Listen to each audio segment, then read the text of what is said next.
punk rock is anti-establishment, but the silent majority. Yeah, I know, right? Arielle had a pretty normal LGBT audience for a while before going hard on turf stuff. I worry about people who don't know any better getting exposed. Yeah, I get that. Same reason why I think that Blaire White is really dangerous, you know? It's because, like, basically, it's my opinion that at least half of her audience are like there's like a sizable amount of people in her audience who are like baby trans who watch her because they just search trans YouTuber and they don't know anything about the community, and that's the first place they end up, and they don't know any better, you know? I know someone who said supporting cops is punk rock now. Ah, it hurts. It hurts so much. It hurts me bad. Fuck. I'm thankful I found RGR when I did. I was a baby trans exposed to Blaire. No, but that's exactly it, right? I'm glad that, hey, you know, I'm glad that you ended up here.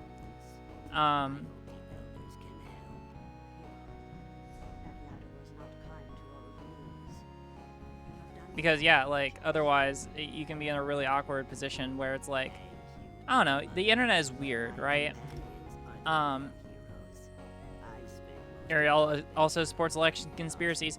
Yeah, no, she's literally, like, anyone with half a brain, fuck, I don't want to, I'm really trying to not be ableist, but dear God, like, anyone who is able to apply any degree of critical thought is, like, should be able to look at Arielle and realize just how full of shit she is. Like, I'm sorry. It's like the same thing as, like, no bullshit, you know? Where it's like sometimes you have people who are reactionary or conservatives or TERFs or whatever who give, like, actually halfway difficult arguments that you need to know a little bit about ahead of time to be able to navigate through. Like, with hers, it's just generic TERF shit. Like, she literally probably, like, was wondering, what am I going to make my video about this week? And then went to turfasaslur.com and just, like, pulled whatever was at the top of the page. The internet is weird. Riley Grace Roshong 2021. Hey, I'm not wrong. But, like, yeah, so it's like, I sincerely believe that she does not apply any degree of critical thought to what she says. I genuinely believe that.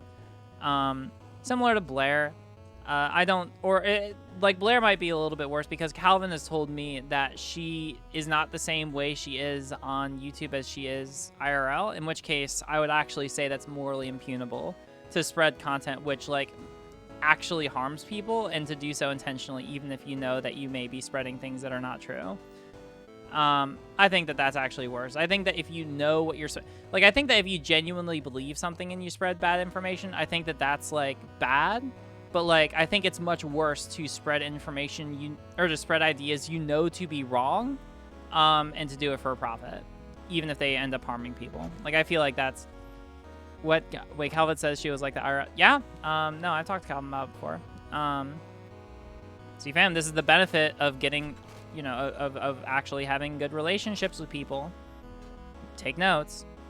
Yeah. No, Calvin has said that, like, she's completely different IRL. Which is more concerning. I mean, like, that's the reason that Calvin has told me that he maintains his relationship with her. And, like, all right, I'm not going to tell you who to have your relationships with. Like, I never do, even if they're with generally terrible people. Because people tell me that I shouldn't have relationships with some people who I do have relationships with, right? But, yeah, that's why he has a relationship with her, is because he believes that she's actually much better than she lets on online. So, y'all can do that what you will.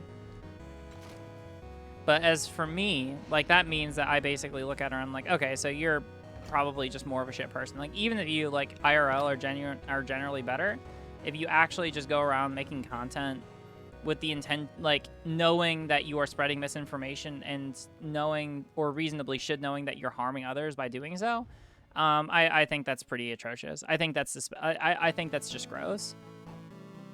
Blaire lies in her videos? Of course she does. Are you kidding me? She lies, like, basically every one of her videos she lies in. Like, it's like a game of, like, you could do a drinking game. Actually, I don't recommend doing a drinking game of, like, pick out all the lies that Blaire tells in her videos, because you will die of alcohol poisoning. But no, she always does. It's why it's so easy to make content about her. But also why it's so boring. because it's just literally it's just a matter of like spot the lie. It's like fucking Where's Waldo, but more depressing because you know that there are going to be some people who believe her. Samantha Lux. Yes, I love Samantha. Samantha and I... Also, I really like her because, like, she's reached out to me and I've helped her do research on things. So, like, you know, I appreciate that we have, like, a good relationship and that we're amicable.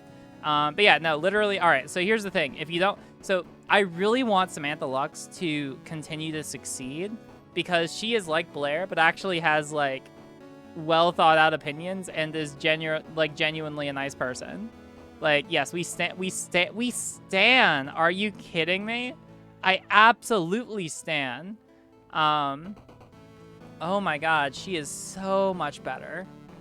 Yeah, the fact of the matter, like, I don't know, I just really like her because she does really fit into the archetype of, and I don't think I'm saying this like disparagingly, I'm just kind of being a matter of fact. Like, she is selling the brand of better, like pretty passable trans YouTuber, right?